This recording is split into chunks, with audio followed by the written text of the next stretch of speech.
Intelligent Ramblings with your host, Bill Lofton. Co-hosted by Gary Glenn and William Howington with help from John Call.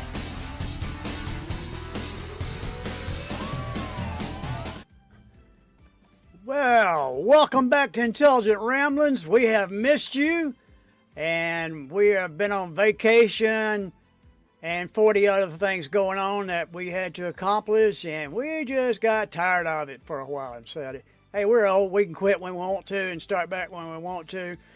But we have a new format. Yep. Doing another format. Intelligent Ramblings starts back with a new format every year. And I know you can't tell what it's going to be about by our background. It's still a secret, but I'll let you in on it. It's going to be about college football. And that's all we're going to talk about. So you don't have to get all up in arms or all worried about it, but we're going to be talking about college football. And I do need to make sure you understand the fact that the four of us, our percentages last year for the entire year were better, and it wasn't even close, than the ESPN pickers, the ones that get paid a shitoni of money to do it. Our percentages were around 75%, and theirs averaged out to around 69%. And we ain't getting paid to do this, so... We're not? Well, we are kinda. We have got a new sponsor, and now we got to talk. We'll talk about that later. But we're kind of happy about that. So yeah, we are getting paid to do this. So anyway, we ain't getting paid as much as ESPN is. I promise you that. But anyway, did you guys hear about Avery Johnson's father and brother getting in a brawl at the stadium after the Kansas State game? What the hell is that all about? Crazy. It's like a soap opera. Yeah. Family squabble. At least it wasn't too bad. I knew better than try to pick a fight with my dad. My father was armed at all times. What could you possibly break out into a fight over when your brother or your son they're out there playing football? Oh well. Yeah. Well, you know, I'll tell you a real quick story about picking something with your father. When I got out of the Navy, or maybe I was home on leave, I don't remember which, but I got home and I thought I was a serious badass, and I went up to my dad and I kind of shoved him a little bit. And y'all know my dad, he's a pretty stout fella. And I kind of shoved him, a little bit and said, hey, old man, I can take you now. So don't even think about it. I can do pretty much what I want in this life, and you ain't nothing you can do about it. And I could take you any day of the week. And then he turns around and he looks at me and he says, you think so? And I said, yeah, I think so. I said, matter of fact, let's do it now. I'm ready. I've been waiting for this for 18 years. And I said, it's time. And he said, are you serious? And I said, yeah, I'm serious. And he says, okay, pop. He hit me right here in the forehead, and it was like a daggum jackrabbit. Pop! Hit me, knocked me slap on my back. And I got up and I said, okay, talk to you in 10 years. Come to find out, my dad was a light heavyweight divisional boxing champion. You didn't know that? I knew No. that. I mean, I didn't know what all of his credentials, but I knew he boxed in the Army. I didn't know I knew that. I didn't know he was a light heavyweight divisional champion. But yeah. Yeah. Well, I remember, when you say certain things, and when it leaves your lips, you immediately said, I shouldn't have said that. I was about like you, Bill. I think I was in college. We were in the kitchen. I remember when it happened. I don't remember what it was about, but I remember when it happened. And my dad and I were talking about something, and I popped off at him, and I knew I went, hey, Gary, you should have said that. And when I left the kitchen, the toe of his boot was in the crack of my butt, helping me on my way. There you go. Still your daddy. Yep. Always So be your I daddy. don't know what happened with this boy and his dad, but I'm sure it wasn't pretty. Well, it seems that Shiloh Sanders got cut from who with Jacksonville? I think it was Jacksonville. Jacksonville or Tampa Bay? Was he at Tampa Bay? Tampa Bay? I couldn't remember. I Didn't remember- help he got into that brawl there on the field and slugged that guy. Yeah. Well, see, I think that's the main reason. I mean, you know, he might not have made the team anyway, but you can't be doing stuff like that when you're trying to make a team. Come on. That doesn't make sense at all. That doesn't make sense at all. Although I will say that Sanders has got about 6 guys that did make it. Well, on with that. And speaking of our sponsor, we're going to have need to pay for this, so we need to run a quick commercial, and we'll be back to you in just a minute. Intelligent Ramblings is brought to you in part by Pat Williamson, a proud Dragon alumnus and a strong supporter of Jefferson athletics and academics.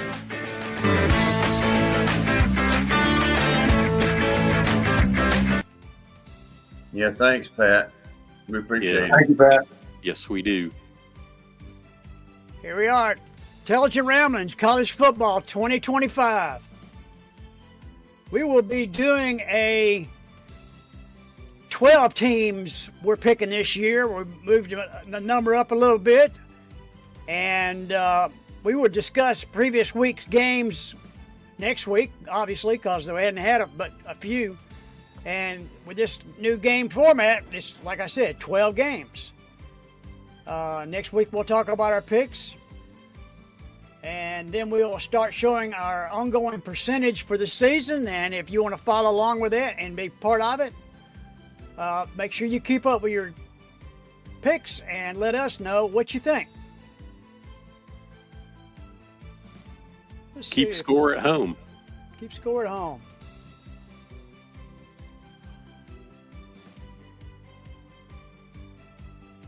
Okay, let's get this ball rolling.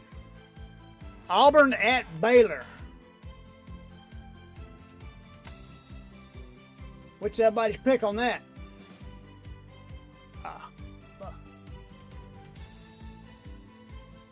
I went with Baylor. Honestly, I don't remember who I picked. I Bill, probably you picked Baylor. Yeah. We all picked Baylor except Gary had Auburn. Correct me if I'm wrong. I went with Auburn. Well, Baylor last year had an 8-4 record, and the end of the season they had. This is probably why I made my pick. They had a 6-game win streak last year, and they were in their conference. They were second in the conference in total offense, which means they got something going on. And but their defense wasn't so good.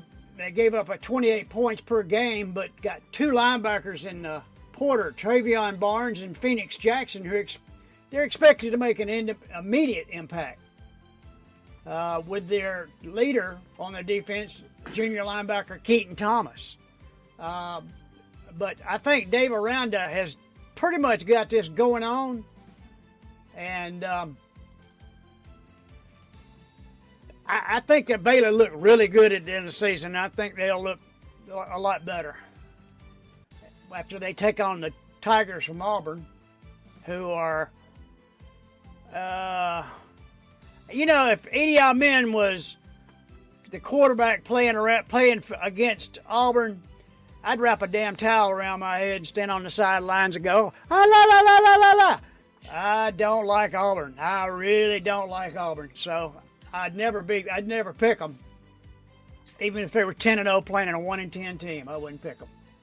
I think Hugh Freeze he's on the hot seat. Back-to-back losing seasons. He was 5-7 last year. And in the last 50 years, no coach has made it 2 losing seasons in a row at Auburn.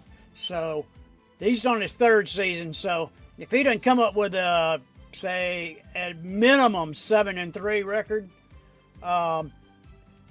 he may be coaching at a lower level somewhere, if at all, because I'm sure his payoff would be pretty tremendous.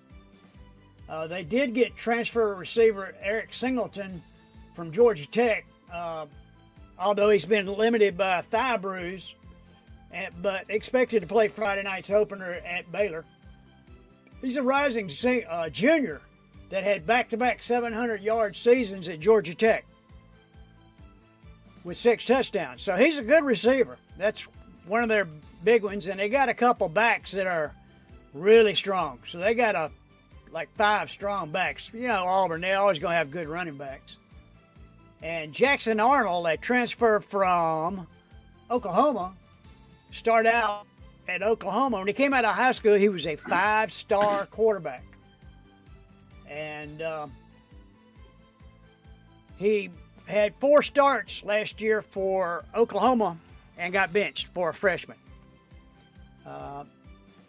Record was, I mean, his stats weren't that bad. I don't understand it, but true freshman Michael Hawkins took over for him. And Auburn's got a rebuilt offensive line. So I think it's going to be close, but I'm absolutely going with Baylor on this one. It's at Baylor. And one thing you mentioned, Bill, stuck out to me, which is that they had, 6 straight wins to finish the season, the regular season last year. Yeah. Good season for them. Yeah, it was. And I'm pretty sure that's going to carry over. I saw where Ed, you might wonder, where did Ed Orgeron go after LSU? And he joined Auburn's coaching staff as an offensive analyst, I think, beginning this season. And I don't know if that will make a difference for Auburn. Couldn't hurt. Yeah, bless their hearts. They need all the help they can get. All right, everybody got their picks in? I'm still speaking of Auburn. Yeah. Syracuse at Tennessee. Well, I'm gonna have to go with Tennessee on this. Sort of it. It's at Mercedes-Benz, so that's going to be not exactly neutral because Syracuse is going to come a lot farther. This might be a decent ball game for a little while anyway. But you know, Syracuse had a really good year last year for them. They went 10-3, and they had a win in the Holiday Bowl over Washington State. Tennessee was a pretty good year too, and then they went to the college football playoffs. And they lost in the first round, but they lost to the eventual champion, Ohio State. That was pretty lopsided. But Tennessee, always good defense, strong running game. Defense going to be strong again. Joshua Joseph in the secondary. You got Ricky Gibson III, Boo Carter, and Jeremy McCoy is coming back from an ACL. So is Carter going to get on the field? Going to be strong again. Is Carter going to get on the field? Haven't they been having problems with him? I think he's in the hopper. It may be a game time decision. You know that. You know more than I do. So, the last I heard he has a chance to play. But like I said, they get one guy back from the ACL. They got some good running backs. Peyton Lewis, Sean Bishop. Offensive line is not experienced, but they have a lot of potential. You know, Tennessee's not going to recruit a bunch of slouches on the O-line. The quarterback is the UCLA transfer by the name of Joey Aguilar. See how he does. Now, Syracuse, on their side, their star quarterback, Kyle McCord, was drafted. I think he eventually got cut, waived, and it remains to be seen. The new quarterback, Steve Angeli, is a Notre Dame transfer. So both these teams are coming in with quarterback questions. Receivers for Syracuse, Johnny Cook, Darrell Gill Jr. They got a pretty good secondary. There's Chestnut and Deion Grant. but they are not known for rushing the football. And they had a huge roster turnover. So seeing how it's going to be in the bins, seeing how Tennessee does come into the game ranked, they're number 24 in the AP poll, I believe. I think you go with the Volunteers in this. Well, you got a new offensive line and a new quarterback. Anything can happen, but you got the athletes at Tennessee are just going to be better.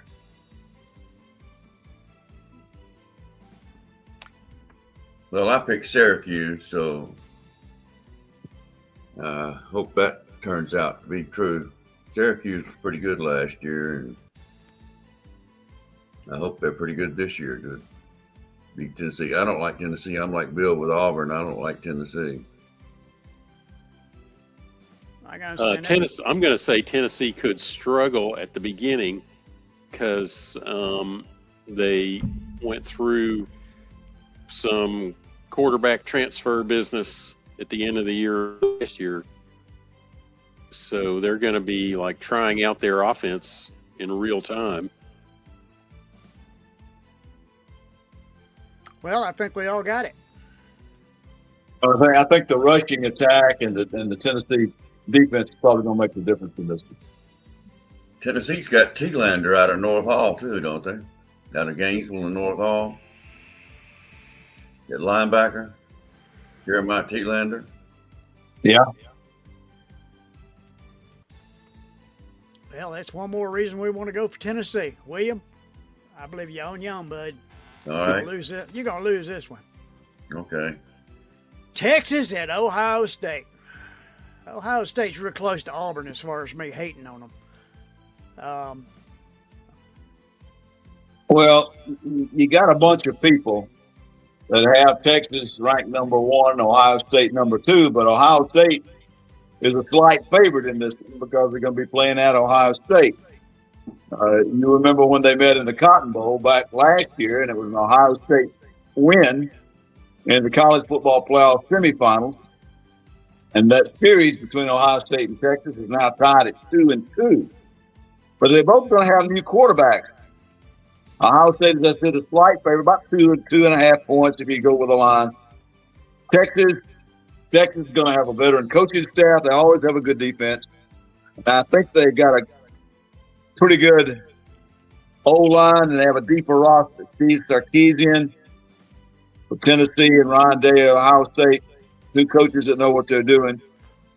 Last year, the Longhorns were 13-3, and Ohio State was 14-2, and of course the national champions. Now, they've got just a roster just stacked full of all kinds of talent. Texas, that edge rusher they got, Colin Simmons, he's something else. The linebacker, some people regard him as the number 2 player in the country, Anthony Hill Jr. Safety, Michael Taffy.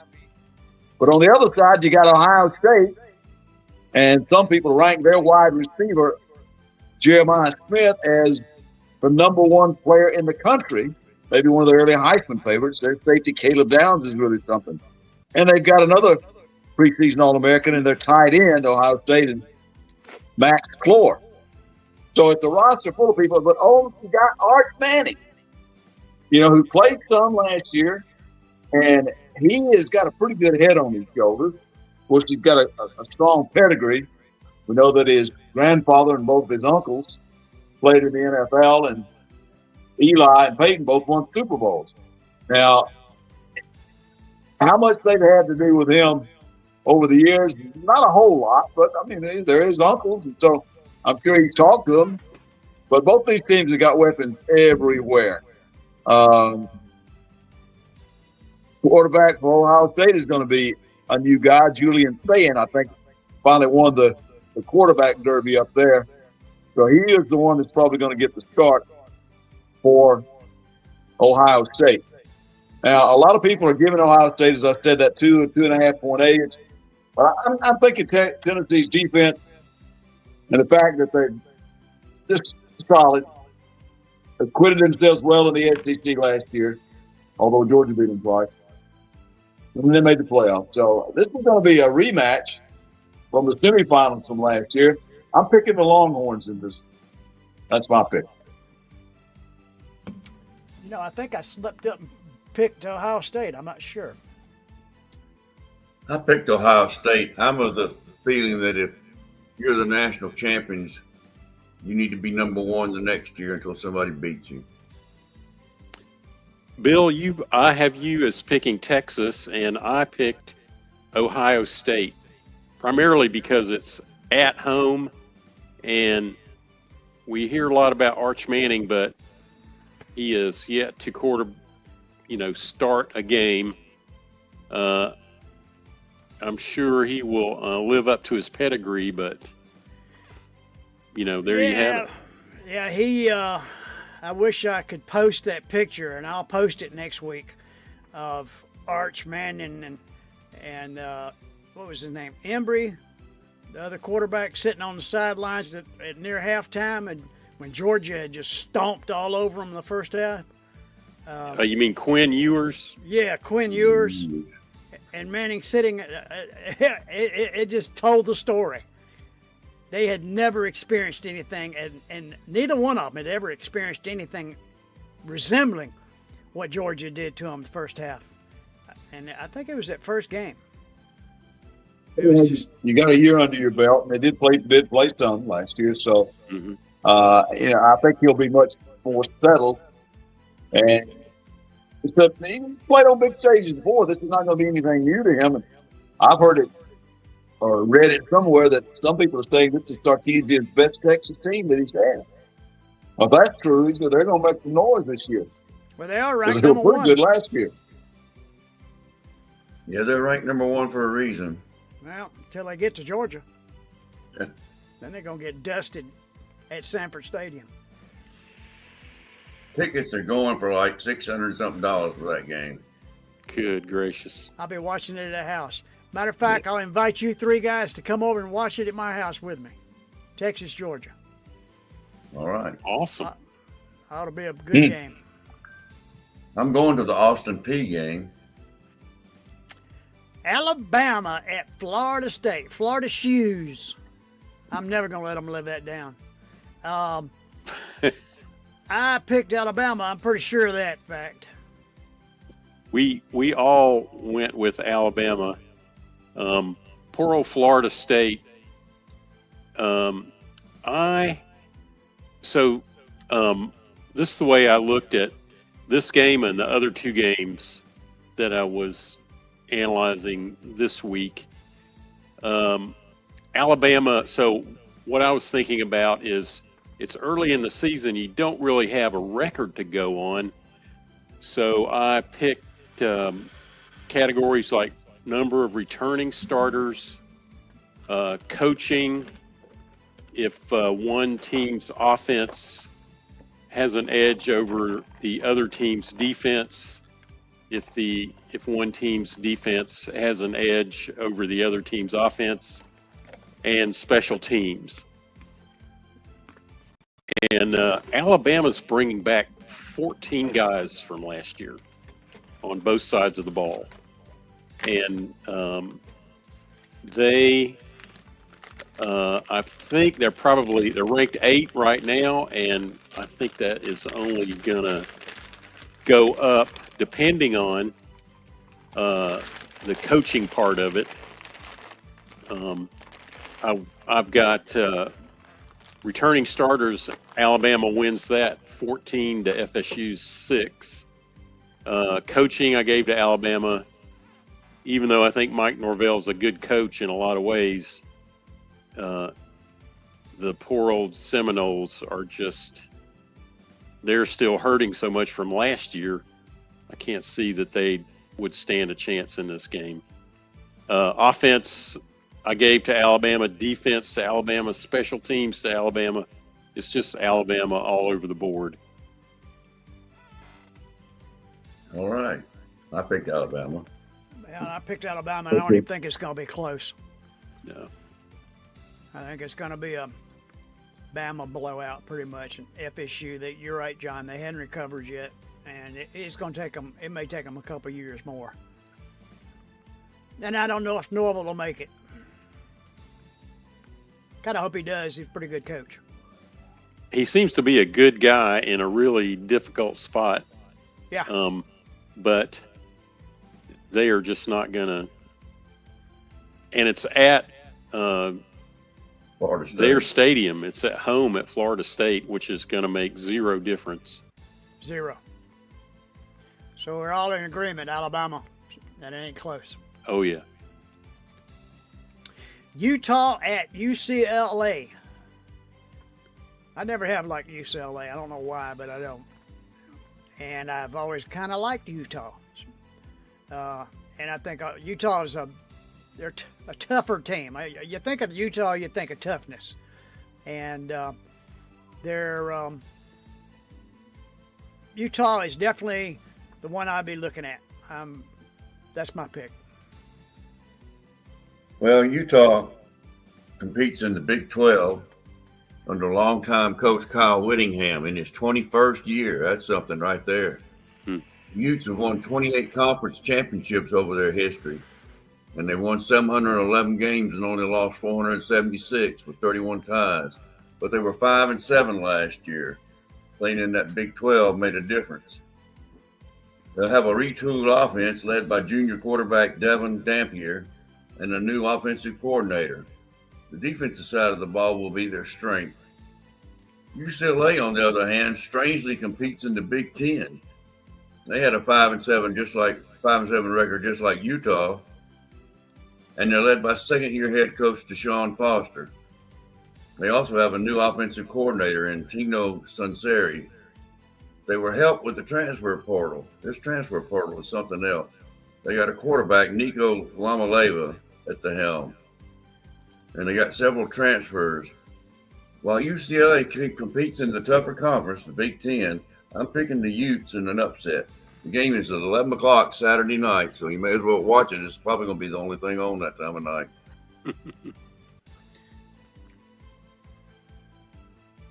Gary, what's your pick? I'm picking UCLA just because it's at home. I think this one's kind of a toss-up in my mind. Yeah, UCLA's favored, but like Billy said, I just like Utah's toughness. Yeah. John, you made your pick yet? I have. I'm going with Utah. They can actually play defense, and I don't think UCLA is that good of a team. So I'm going with Utah. Oh, that's another thing against UCLA is they got that quarterback that came from Tennessee. And the way he handled all that was just wrong. He is, if you want to look up NIL bad things in the dictionary, look up what transpired between that kid and Tennessee and UCLA, because that was just so wrong. I mean, it was all about the money, period. Yeah. He wanted to renege on his deal with Tennessee, and he wanted more money, and they said no. And I'm proud of Tennessee for going, piss off. We don't need you that bad. I hope Tennessee wins an extra 4 games. I know. We'll hope we beat the crap out of them, but I hope UCLA goes 0-12. Yeah, that'd be nice. Nevada at Penn State. Well, number one, they're playing at Penn State, which is never a good thing for anybody. Mm-hmm. Number two, Penn State was 13-3 last year and lost to Ohio State and Oregon in the regular season, and then he lost to Notre Dame in the 3rd round of the playoffs. James Franklin, who seems to beat everybody except Ohio State, is a really good coach. And you know it's just a matter of time before he throws a national championship up there at you. They're at plus 700 to win the national championship, which is the second best odds of any team out there. And one thing that a lot of people don't know about Penn State last year, that they had a brand new offensive coordinator, defensive coordinator, and special teams coordinator. Now, all of them are back this year, and it's in their 2nd year, so they got their job figured out now. So I think that makes a considerable difference for Penn State. They got 3 wideouts is what they were needing, and they got 3 of them from the portal. Their quarterback, Drew Aller, is a Heisman Trophy candidate, no doubt. And last year he had 262 completions over 394 attempts.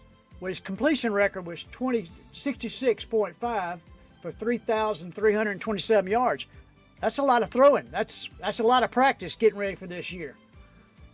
His quarterback rating was a 153.5, which is pretty damn good. That's astronomical.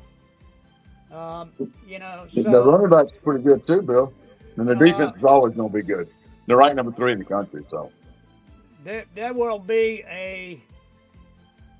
I don't think this is going to be much of a game because they're playing Nevada, number 1, from the Mountain West, which is not that good a conference.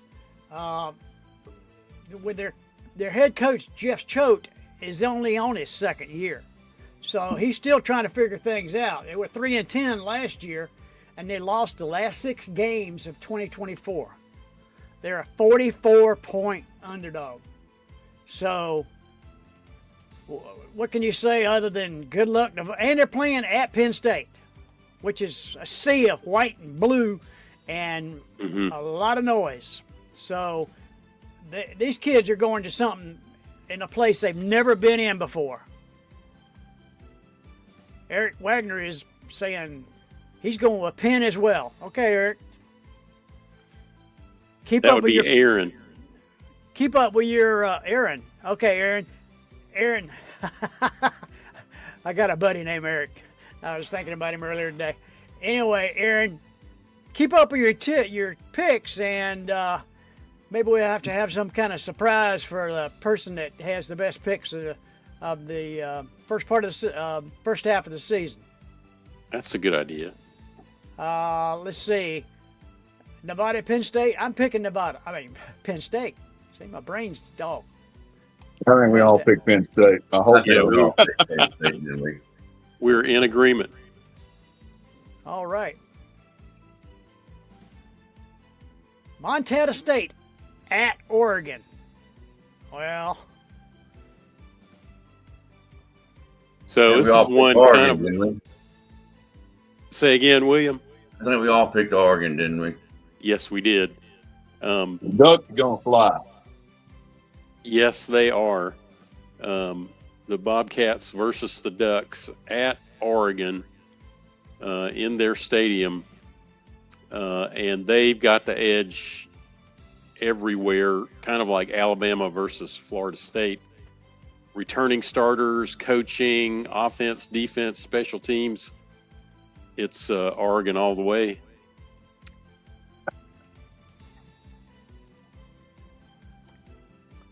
I don't think it's going to be much of a game. No. No, this This is a is about money maker payoff. for Montana State. What did somebody say? It's a payoff for. Yes. Yeah, Payoff. I did. Yeah. It's a payoff game. They're going to Yeah. get money. Use it to help their football team. Plus, the kids get a chance to play on a big time stage in front of a lot of people. Be on television TV. coverage and all that. Yeah.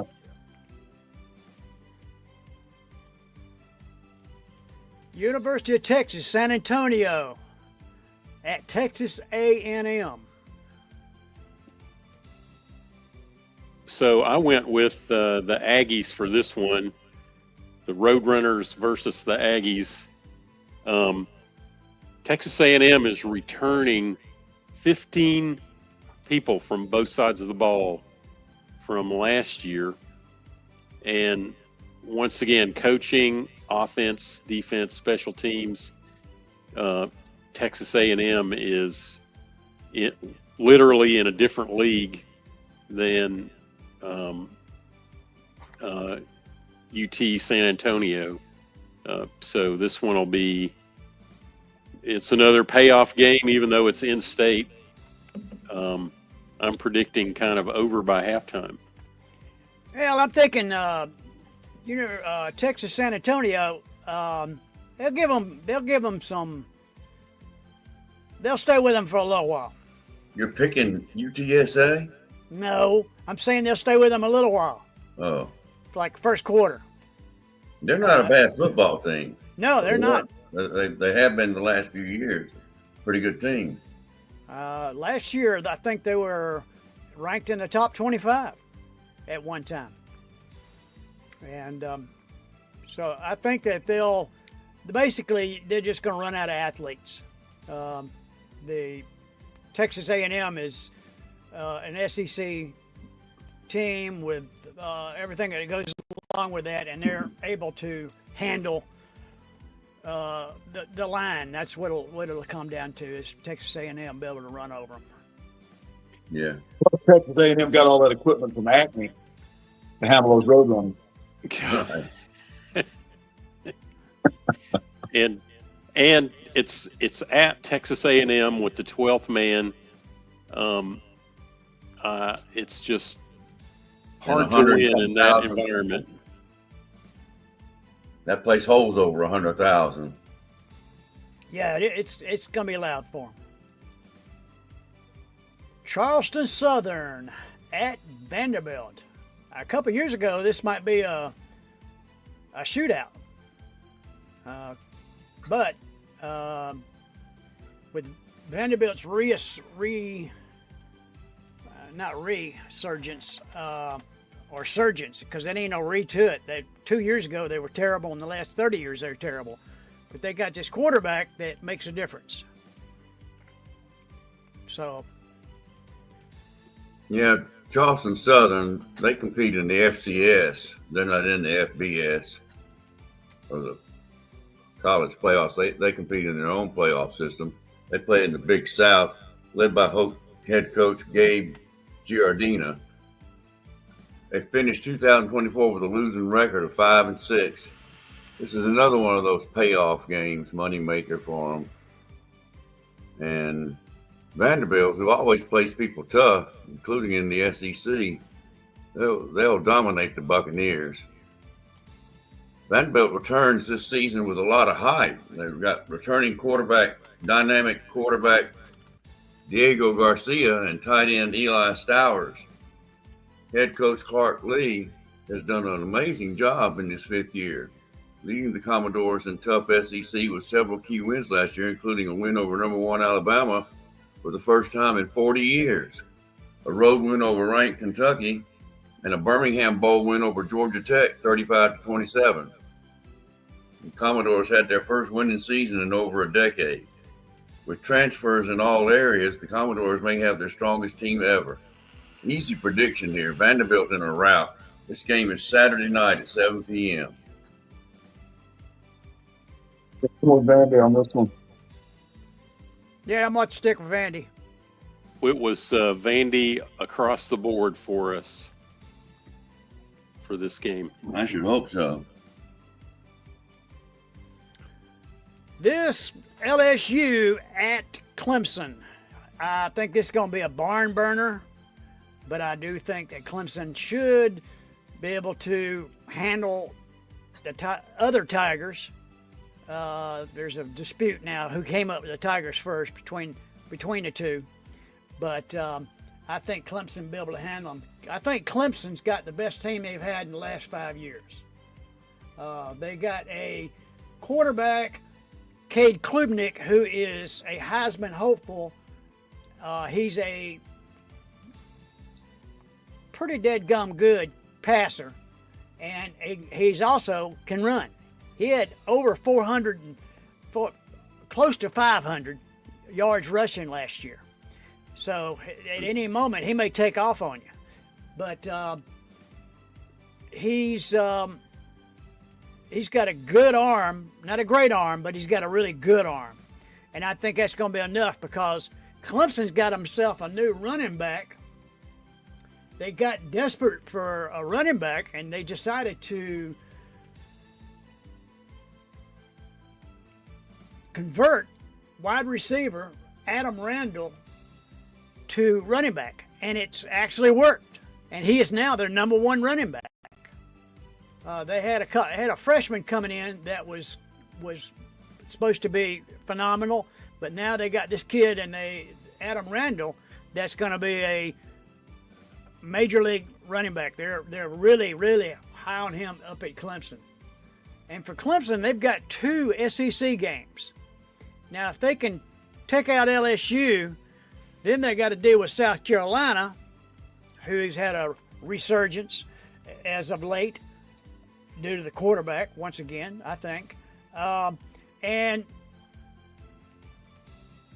if they can take care of those 2, they probably can run through their schedule, the ACC, because, I mean, they've got their receiving corps is as good as any school in the nation. They can match with anybody. And they got a quarterback with a decent arm and it can throw. You know they're going to be good on defense. That's Clemson. They're always good on defense, and they got a couple of edge rushers that are tremendous. As far as LSU goes, Brian Kelly, he's kind of suffering down there in Bayou land, and it's not bothering me in the least. He got down there, got all cocky, and tried to talk like he was from down here and all that whatnot. Well, guess what? Different brand of football down here, Kelly. And but one thing he does have is he's got Garrett Nussmeier, who is the only returning 4,000-yard quarterback in the country. But the last time they got into the SEC championship was 2022. We all know what happened then. That's when Georgia picked them up by their britches and put them back down pretty quick. They do have standout linebacker Whit Weeks returning after his injury. And they did sign the college football's top-ranked transfer portal class. So there's unknowns about Clemson. I mean, LSU, that we don't know about. But being the fact I think that Clemson's going to be Clemson was ranked like 5th or 6th at one time. I don't know what the rankings are now. I think they're ahead of Georgia. I think they're 4th and Georgia's 5th. You're right, William. But Clemson's at 4. LSU's ranked 9th. I think that Clemson will dust them. Clemson's one of the people that a lot of people are saying they have a pretty good shot at making a deep run in the college football playoffs if they can stay healthy, keep their heads on straight. Some of them are mentioning them as possible, at least semifinals. Of course, anything can happen after that. Well, you can bet your butt I'll be plastered on my lazy boy watching this one.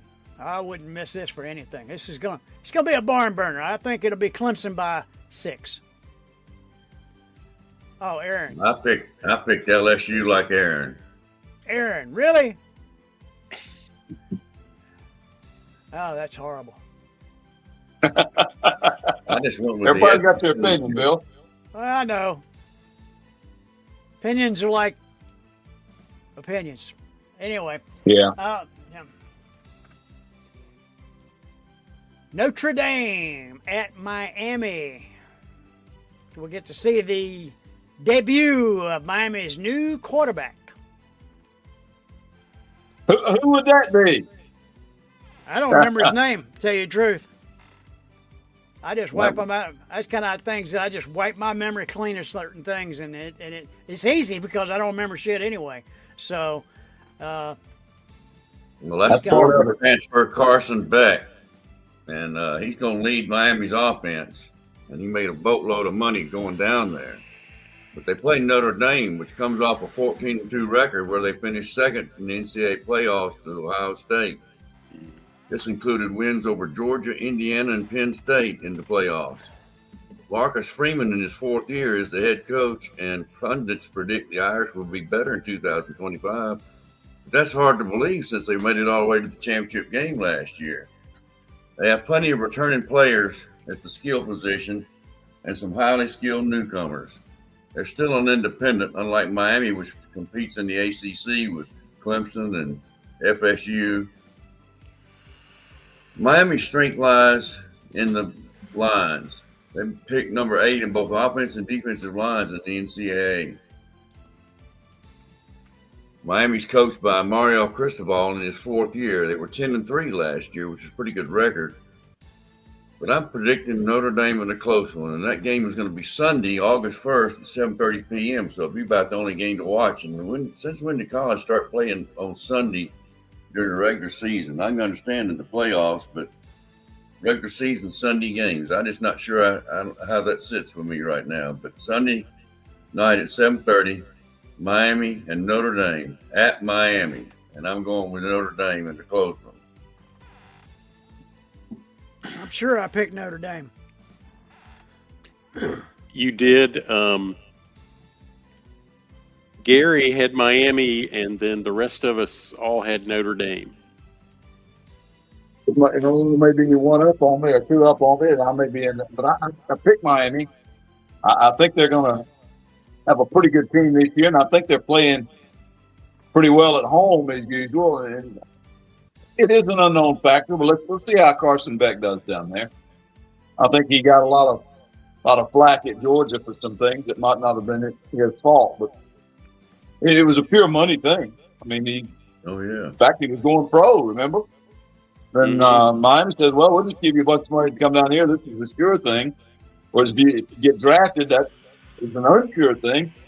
Plus, one more year, if you have a really good year down here, it might increase your draft stock. So, I think Beck looked at it as a win-win situation. Well, if he I'll go out on a limb. I'll pick Miami because the Hurricanes are playing at home. No, I thought about it. Like I said, Notre Dame in a close one. I think it's Notre Dame. I went with Notre Dame just because they really impressed me last season. They don't have a quarterback, do they? Is he back? I don't know. Quite frankly, I do not know. But I could see it being not so close. You know, I could see Notre Dame beating Miami, you know, and kind of going away. Yeah, it's all about momentum. Get to that stage. No, he's not back. No, he's not. All right. Georgia Tech at Colorado. This one might be interesting. It might be interesting. I'm going to go ahead and do a shout out for Deion Sanders. He talks the talk, but I'm going to tell you what. Since he's been at Colorado, he has walked the walk. He has transformed a team that was a perennial loser for 20 years into a team that's winning 7 and 8 games a year. I mean, that itself alone is really good. Now, this is the telltale year because they lost their quarterback and they lost the Heisman Trophy winner. Now we'll see how great a coach he is. This will determine whether he's a good coach or a great coach. He's a good coach because what he did in that quick a time that no coach has been able to do for 20 years, that's pretty spectacular. So, yeah, he's battling through some health problems nobody really knew about when he was doing all that too. So I give a shout out to Deion. Brent Key has done a great job at the Flats at Georgia Tech. They went 7-6 last year, and Colorado was 9-4. Tech will be going for their 3rd straight bowl for this season. What for the Jackets is a pretty good milestone. As William has already mentioned, they lost to Vandy in the Birmingham Bowl, and Colorado last year lost to BYU in the Alamo Bowl. Now, the thing about Deion, he's going to have to do a tremendous rebuilding job this year because, Bill, as you mentioned, they lost a Heisman Trophy winner, Travis Hunter, to the Jaguars. They lost their quarterback, and they lost a whole bunch of people to graduation, lack of eligibility, to the pros, the transfer portal, and everything else. So it is a tremendous rebuilding job at Colorado this year for Deion. Tech actually is coming in with some really good players. Their quarterback, Haynes King, completes about 73% of his passes. He's a big fellow, about 6'3", 215, and he does a good job for the Jackets. The running back, Jamal Haynes is one of the top running backs in the country. He had over 1,000 yards of offense last year on a team that went 7-6. That's combined his rushing with his receiving. They do have a new coordinator, defensive coordinator, Blake Gideon, who transferred from Texas. And Tech has a pretty good defense led by a fellow by the name of Kyle Efford, who played linebacker. They're actually a 4-point favorite in this one. But the thing about Colorado is they have a knack for knocking off people that are supposed to win, especially in opening games.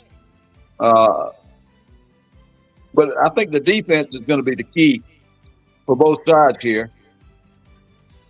I'm giving Tech an edge here because of their offense right here.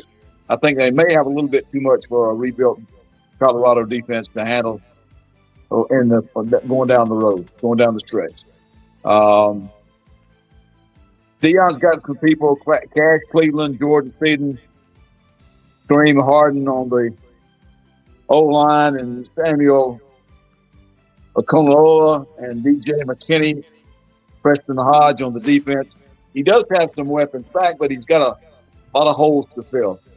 I'm gonna go with a line here. I'm gonna say Tech in a close. Yeah, I'm going with Tech too, simply because they gave Georgia one whale of a game last year. Yeah, they did, and they got that quarterback coming back. 8 overtimes. So Yeah. I'm going with Georgia Tech also, but I think Georgia Tech is the Gary mentioned how important their offense is, and I think that is the name of the game. I don't think Colorado is going to have the ball very much. I think Georgia Tech is just going to run, and I think if the line says 4, then they'll probably cover that and then some.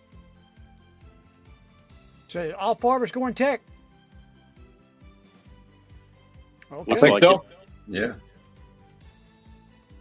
Okay, well, that's our 12 picks of the week, and we'll be back in just a second to summarize everything else.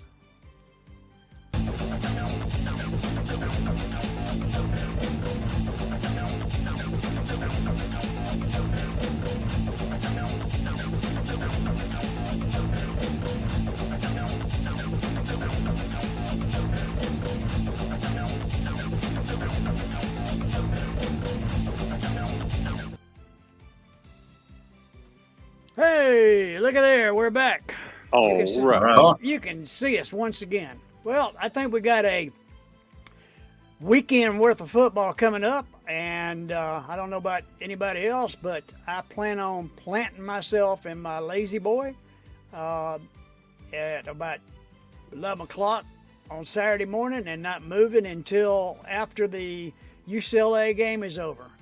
So I won't be getting much sleep Saturday night because I'm gonna wait and I'm gonna watch it all. I'm going to do the same thing. Well, Not in your lazy boy, though. No. Thank you, I appreciate that. This is a Well- weekend I've been waiting for all summer. It's going to be so good. I I know. absolutely agree. Couldn't be. Well, we didn't. None of us mentioned the Georgia game, but I think we all agree that they're going to thump the Thundering Herd. Yeah, I don't think it's gonna be much of a game. It's No, Marshall's pretty good. yeah, they're pretty good, but when you're playing against a team that could possibly win the national championship, a pretty good team can get. Yeah. Shit. Bless you. Bless you. Can get sneezed on. Ugh. I sneezed on Jaeger. He's looking at me like, "What did I do?" Holy shit! Your Ah, dog just went, he's just sitting there. He just looked at me like, "Really?" really? The Cover dog your got mouth more, when you sneeze, boy. the guy's got more. Oh, I did kind of, but I pretty well nailed him. But he sits right next to me on the. He's got his own spot right next to me. All right. So sometimes things happen. Well, guys, I I appreciate all y'all being here, and I appreciate everybody that watched us, and I also appreciate the people that tune in later that are not able to catch our live show. We'll be here every Wednesday night at 8 p.m. It'll be streaming live to YouTube and Facebook. We do have a Facebook page if you want to look us up. And like I said, we got an email, intelligentramblings@gmail.com. And feel free to start your own percentages. Let's say you get your own picks and compare them with us. And if we think you're wrong, we don't have a problem telling you. Anyway, I hope everybody has a great week. And we will, I guess we'll see y'all next week. All right. Looking forward to Good night. it. Thank you, everybody. Thanks. Night, See ya. Will. See you.